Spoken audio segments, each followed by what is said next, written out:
ನಮಸ್ಕಾರ. ಇದೀಗ ನಾವು ಬಂದಿರೋದು ಸೂಡಿಗೆ. ಸೂಡಿಯ ಈ ಒಂದು ಮುಖ್ಯ ದಾರಿಯ ಪಕ್ಕದಲ್ಲೇ ನಿಮಗೆ ದಾರಿಯಲ್ಲಿ ಹೋಗಬೇಕಾದ್ರೆ ಇಲ್ಲಿರುವಂತಹ ಹಳೆಯ ದೇವಾಲಯಗಳ ಗೋಪುರಗಳು ಕಾಣುತ್ತೆ. ಸುಮಾರು 11ನೇ ಶತಮಾನದಲ್ಲಿ ಸೂಡಿ ಕಲ್ಯಾಣ ಚಾಲುಕ್ಯ ಅರಸರ ಆಡಳಿತದಲ್ಲಿತ್ತು ಅಂತ ತಿಳಿದು ಬರುತ್ತೆ ಇಲ್ಲಿರುವ ಶಾಸನಗಳಿಂದ. ಅಲ್ಲಿ ಕಲ್ಯಾಣಿ ಚಾಲುಕ್ಯರ ಮಗಳಾದ ಅಪ್ರತಿಮ ಮಹಿಳೆ ಅಕ್ಕಾದೇವಿಯ ಆಡಳಿತ ಕಾಲದಲ್ಲಿ ಇಲ್ಲಿ ಶಿಲ್ಪಕಲೆ ವೈಭವಕ್ಕೆ ಬಹಳ ಪ್ರಸಿದ್ಧವಾದಂಥ ಸ್ಥಳ ಆಗಿತ್ತು ಅಂತಲೂ ತಿಳಿದು ಬರುತ್ತೆ. ಇಲ್ಲಿಯ ವಿಶ್ವವಿದ್ಯಾನಿಲಯದಲ್ಲಿ ಶಿಲ್ಪಕಲೆ, ಲಲಿತಕಲೆ, ಆಚಾರ ಸಂಹಿತೆ, ನಾಟ್ಯಶಾಸ್ತ್ರ, ಭಾಷಾ ಅಧ್ಯಯನ ಕಲಿಸುತ್ತಿದ್ದರು ಅಂತ ನಮಗೆ ಪ್ರಾಚ್ಯ ವಸ್ತು ಸಂಗ್ರಹಾಲಯದಲ್ಲಿರುವಂತಹ ಕೆಲವೊಂದು ದಾಖಲೆಗಳಲ್ಲಿ ಕಂಡುಬರುತ್ತದೆ. ಇದೀಗ ನೀವು ನೋಡ್ತಾ ಇರೋ ಹಾಗೆ ಅಲ್ಲೊಂದು ಸಣ್ಣ ಗೋಪುರ, ಆ ಗೋಪುರದ ಕೆಳಗಡೆ ಬಸವನ ಮೂರ್ತಿಯನ್ನು ಕೆತ್ತಿ ಇಡಲಾಗಿದೆ. ಅದಕ್ಕೆ ಎದುರಲ್ಲಿ ಇನ್ನೊಂದು ಸಣ್ಣ ಗೋಪುರವಿದ್ದು ಆ ಗೋಪುರದ ಕೆಳಗೆ ಶಿವಲಿಂಗದ ಪ್ರತಿಷ್ಠಾಪನೆ ಮಾಡಿದ್ದಾರೆ.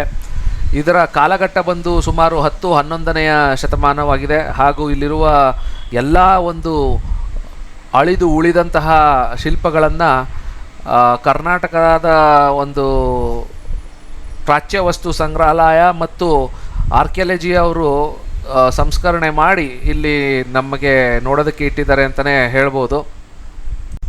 ಇದೀಗ ನೀವು ನೋಡ್ತಾ ಇರುವಂಥದ್ದು ಒಂದು ಶಿವಲಿಂಗ ಕಾಣಿಸ್ತಾ ಇದೆ. ಆ ಕಡೆ ಗೋಪುರದ ಕೆಳಗೂ ಒಂದು ಶಿವಲಿಂಗ ಇದೆ. ಹಾಗೆ ಇಲ್ಲಿ ಮುಂದೆ ನೋಡ್ತಾ ಹೋದರೆ ನಿಮಗೆ ಗಣಪತಿಯ ಒಂದು ದೊಡ್ಡ ಗಣಪತಿಯ ಒಂದು ದೇವಾಲಯ ಕಾಣುತ್ತೆ. ಆ ದೇವಾಲಯಕ್ಕೂ ಸಹ ನಾವು ಹೋಗಿ ಅಲ್ಲಿ ಏನಿದೆ ಅಂತ ನೋಡೋಣ. ಈಗ ನಾನು ಹೇಳ್ದಂಗೆ ನೋಡಿ, ಈ ಕಲ್ಲಿನ ಗೋಪುರದ ಒಳಗಡೆ ಶಿವಲಿಂಗವನ್ನು ಇಟ್ಟಿದ್ದಾರೆ. ಇಲ್ಲಿ ಪ್ರತಿಯೊಂದು ವಸ್ತುನೂ ಸಹ ಆರ್ಕಿಯಾಲಜಿಯವರು ರಿನೋವೇಟ್ ಮಾಡಿ ಜೋಡಿಸಿರುವಂತಹ ವಿಚಾರನೇ ಇದೆ. ಯಾಕಂದರೆ ಇಲ್ಲಿ ಎಲ್ಲ ಪಾಳು ಬಿದ್ದು ಗಿಡ ಗಂಟೆ ಬೆಳ್ಕೊಂಡಿತ್ತು ಮುಂಚೆ. ಇದೀಗ ಆರ್ಕಿಯಾಲಜಿಯವರು ಮತ್ತು ಇಲ್ಲಿನ ಸ್ಥಳೀಯ ಸಂಸ್ಥೆಗಳು ಇದನ್ನು ಜೀರ್ಣೋದ್ಧಾರ ಮಾಡಿದೆ ಅಂತಲೇ ಹೇಳ್ಬೋದು. ನಾನು ಆವಾಗಲೇ ಹೇಳ್ದಂಗೆ ಗಣಪತಿಯ ದೇವಾಲಯದ ಕಡೆ ನಾವು ಈಗ ಹೊರಡ್ತಾ ಇದ್ದೀವಿ. ಅಲ್ಲಿ ಮುಂದೆ ಕಾಣಿಸ್ತಾ ಇರುವಂತಹ ಒಂದು ಗುಡಿಯಲ್ಲಿ ದೊಡ್ಡ ಗಣಪತಿಯ ವಿಗ್ರಹವಿದೆ. ಬನ್ನಿ ಅದನ್ನು ನೋಡೋಣ. ನುಣುಪಾದ ಕಪ್ಪು ಏಕಶಿಲಾ ಬಂಡೆಗಳಲ್ಲಿಯೇ ಈ ವಿಗ್ರಹಗಳನ್ನು ನಿರ್ಮಿಸಿರೋದು ನಮಗೆ ಬಹಳ ಸ್ಪಷ್ಟವಾಗಿ ಕಾಣುತ್ತೆ. ಮಹಾ ಸಾಮಂತಾಧಿಪತಿ ನಾಗದೇವನು 11ನೇ ಶತಮಾನದಲ್ಲಿ ಇದನ್ನು ಕಟ್ಟಿಸಿರಬಹುದು ಅಂತ ಇಲ್ಲಿ ಉಲ್ಲೇಖಗಳು ಹೇಳ್ತವೆ. ಊರೊಳಗಡೆ ಒಂದು ಅಚಲೇಶ್ವರ ಗುಡಿಯ ಶಾಸನಗಳಲ್ಲಿ ಏನೇನಿದೆ ಹಾಗೂ ಜೋಡಿ ದೇವಾಲಯಗಳಲ್ಲಿ ಏನೇನಿದೆ ಅನ್ನೋದನ್ನು ಹೀಗೆ ಮುಂದೆ ನೋಡೋಣ.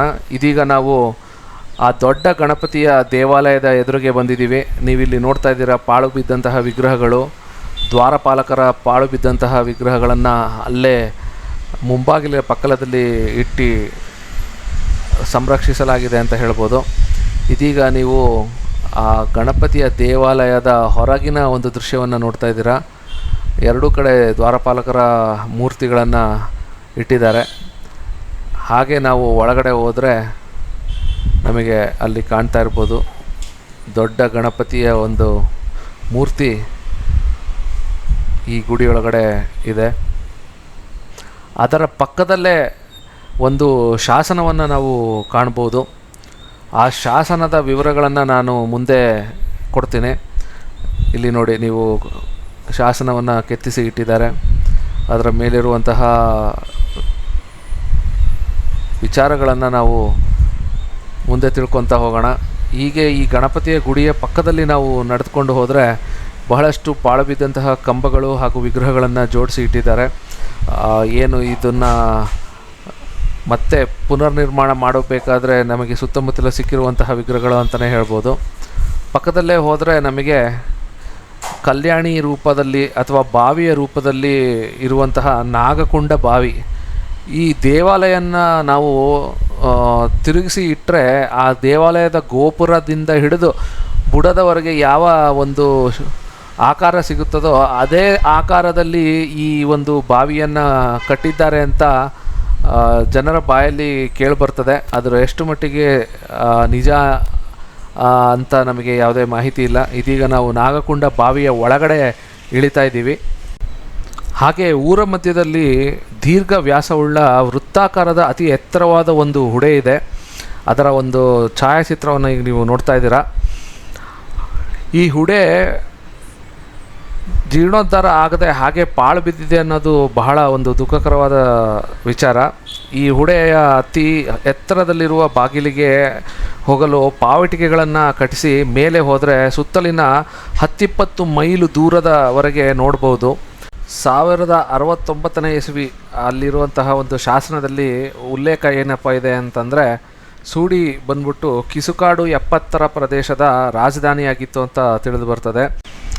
ಈ ರಾಜ್ಯವನ್ನು ಪಾಲಿಸ್ತಾ ಇದ್ದವರು ಪಶ್ಚಿಮ ಚಾಲುಕ್ಯ ರಾಜರಾದಂತಹ ಭುವನೈಕ ನಲ್ಲದೇವ ಸೋಮೇಶ್ವರ ಅಥವಾ ಎರಡನೇ ಸೋಮೇಶ್ವರನ ಸಾಮಂತನಾಗಿದ್ದಂತಹ ನೊಳಂಬ ರಾಜ ಪೆರ್ಮನುಡಿ ಸಿಂಗನ ದೇವರಾಗಿದ್ದರು ಅಂತ ತಿಳಿದು ಬರ್ತದೆ. ಇದು ಕನಿಷ್ಠ 1084ರವರೆಗೆ ರಾಜಧಾನಿ ಪಟ್ಟಣದ ಸ್ಥಾನಮಾನವನ್ನು ಅನುಭವಿಸಿ ಅಲ್ಲಿ ಪಶ್ಚಿಮ ಚಾಲುಕ್ಯ ರಾಜ ವಿಕ್ರಮಾದಿತ್ಯ ಆರನೇ ವಿಕ್ರಮಾದಿತ್ಯನ ಶಾಸನದಲ್ಲಿ ಇದನ್ನು ರಾಜಧಾನಿ ಸುಂಡಿ ಎಂದು ಉಲ್ಲೇಖ ನೋಡ್ತೀವಿ.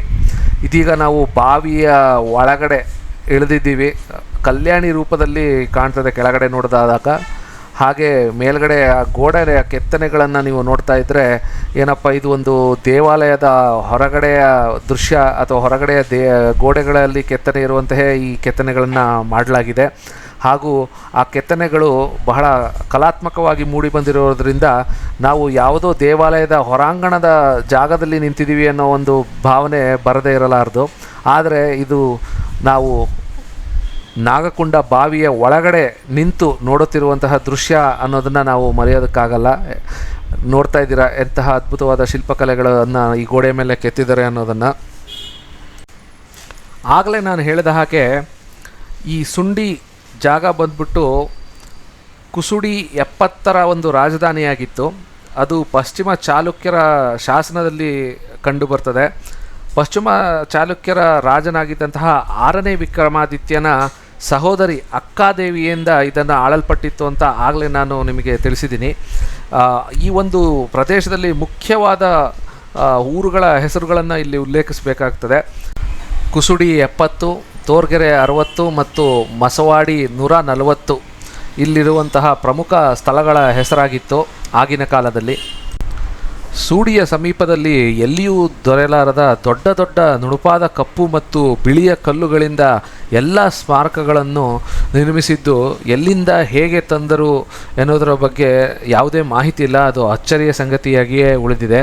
ಯಾಕಂದರೆ ಆಗಿನ ಕಾಲದಲ್ಲಿ ರಸ್ತೆ ಮತ್ತು ವಾಹನ ಸೌಕರ್ಯಗಳಿರಲಿಲ್ಲ. ಇಷ್ಟೊಂದು ಮಹಾ ಕಾರ್ಯ ಮಾಡಲು 10,000 ಆಳುಗಳು ಮತ್ತು 10-20 ವರ್ಷ ಸಾವಿರಾರು ಕರ್ಮಿಗಳು ಕಲಾವಿದರೊಂದಿಗೆ ದುಡಿದಿರಬಹುದು ಅನ್ನೋದು ಇಲ್ಲಿ ಗಮನಿಸಬೇಕಾದಂಥ ವಿಚಾರ. ಆ ಕಾಲದಲ್ಲಿ ನಾಣ್ಯಗಳ ಟಂಕಶಾಲೆ, ವಿದ್ಯಾಕೇಂದ್ರ ಮತ್ತು ಶಿಲ್ಪಕಲೆಗೆ ಪ್ರಸಿದ್ಧವಾದಂತಹ ಈ ಊರಿನಲ್ಲಿ ಬಹಳಷ್ಟು ರಾಜರು ಆಳಿ ಹೋಗಿದ್ದಾರೆ. ಆದರೆ ಅಕ್ಕಾದೇವಿಯ ಬಗ್ಗೆ ಅಷ್ಟಾಗಿ ಮಾಹಿತಿ ದೊರಕದೇ ಇರುವ ಕಾರಣದಿಂದಾಗಿ ಇರುವ ಶಾಸನಗಳಲ್ಲಿನ ಮಾಹಿತಿಯನ್ನು ಕಲೆ ಹಾಕಿ ಇದರ ಬಗ್ಗೆ ವಿಚಾರಗಳನ್ನು ತಿಳಿಸಲಾಗಿದೆ. ಅಚಲೇಶ್ವರ ಹಾಗೂ ಜೋಡಿ ಗೋಪುರಗಳ ದೇವಾಲಯದ ಬಗ್ಗೆ ನಿಮ್ಮ ಮುಂದಿನ ಎಪಿಸೋಡ್ನಲ್ಲಿ ಸಿಗ್ತೀನಿ. ಧನ್ಯವಾದಗಳು.